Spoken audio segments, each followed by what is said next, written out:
22 million black victims of Americanism are waking up, and they're gaining a new political consciousness, becoming politically mature. And as they develop this political maturity, they're able to see the recent trends in these political elections. They see that the whites are so evenly divided that every time they vote, the race is so close they have to go back and count the votes all over again. And which means that any block, any minority that has a block of votes that stick together is in a strategic position. Either way you go, that's who gets it. You're in a position to determine who go to the White House and who stay in the doghouse. You're the one who has that power. You can keep Johnson in Washington, D.C., or you can send him back to his Texas cotton patch.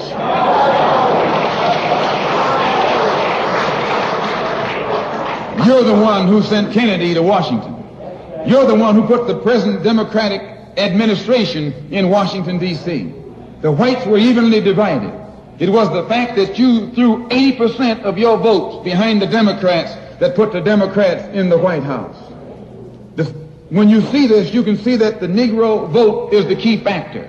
And despite the fact that you are in a position to be the determining factor, what do you get out of it? The Democrats have been in Washington, D.C. only because of the Negro vote. They've been down there 4 years. And all other legislation they wanted to bring up, they brought it up and gotten it out of the way, and now they bring up you. And now they bring up you. You put them first and they put you last. Because you're a chump.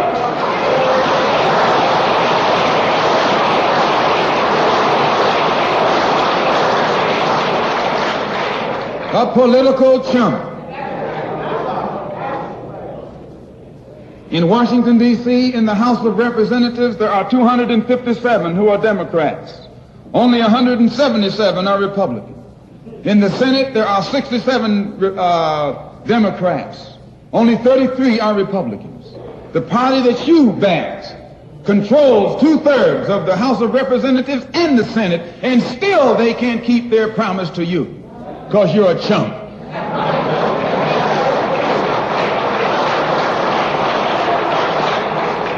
Anytime you throw your weight behind a political party that controls 2/3 of the government, and that party can't keep the promise that it made to you during election time, and you're dumb enough to walk around continuing to identify yourself with that party, you're not only a chump, but you're a traitor to your race.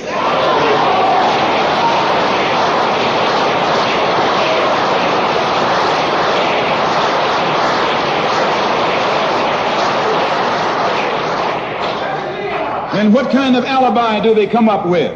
They try and pass the buck to the Dixiecrats. Now, back during the days when you were blind, deaf, and dumb, ignorant, politically immature, naturally you went along with that. But today, as your eyes come open and you develop political maturity, you're able to see and think for yourself. And you can see that a Dixiecrat is nothing but a Democrat in disguise. You look at the structure of the government that controls this country. It's controlled by 16 senatorial committees and 20 congressional committees. Of the 16 senatorial committees that run the government, 10 of them are in the hands of Southern segregationists. Of the 20 congressional committees that run the government, 12 of them are in the hands of Southern segregationists. And they're going to tell you and me that the South lost the war.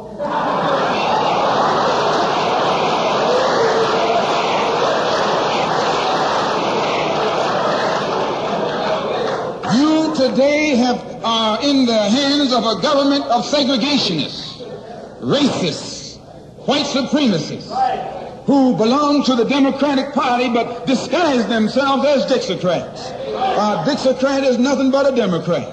Whoever runs the Democrats is also the father of the Dixiecrats, and the father of all of them is sitting in the White House.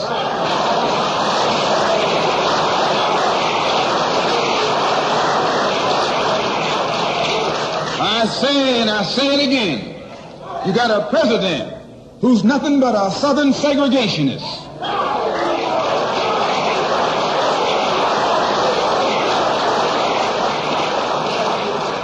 from the state of Texas. They'll lynch you in Texas as quick as they'll lynch you in Mississippi. Only in Texas, they lynch you with a Texas accent. In Mississippi, they lynch you with a Mississippi accent. And the first thing the cracker does when he comes in power, he takes all the Negro leaders and invites them for coffee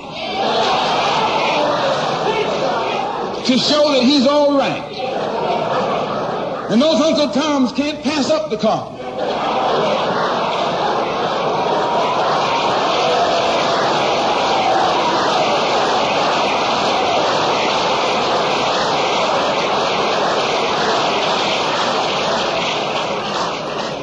They come away from the coffee table telling you and me that this man is all right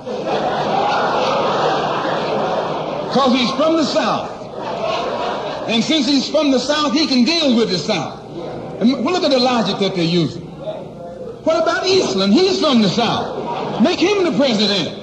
If Johnson is a good man because he's from Texas, and being from Texas will enable him to deal with the South, Eastland can deal with the South better than Johnson.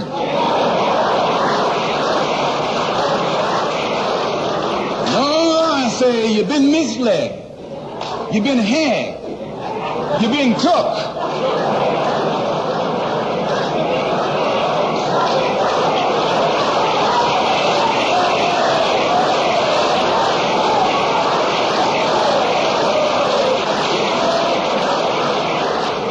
I was in Washington a couple of weeks ago while the senators were filibustering.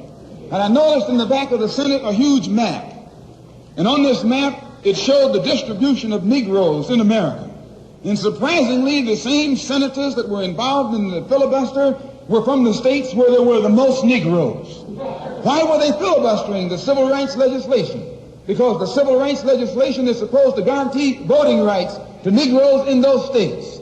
And those senators from those states know that if the Negroes in those states can vote, those senators are down the drain.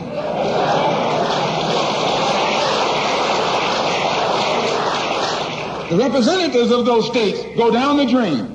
And in the Constitution of this country, it has a stipulation wherein whenever the rights, the voting rights of people in a certain district are violated, then the representative who's from that particular district, according to the Constitution, is supposed to be expelled from the Congress. Now, if this particular aspect of the Constitution was enforced, why, you wouldn't have a cracker in Washington, D.C.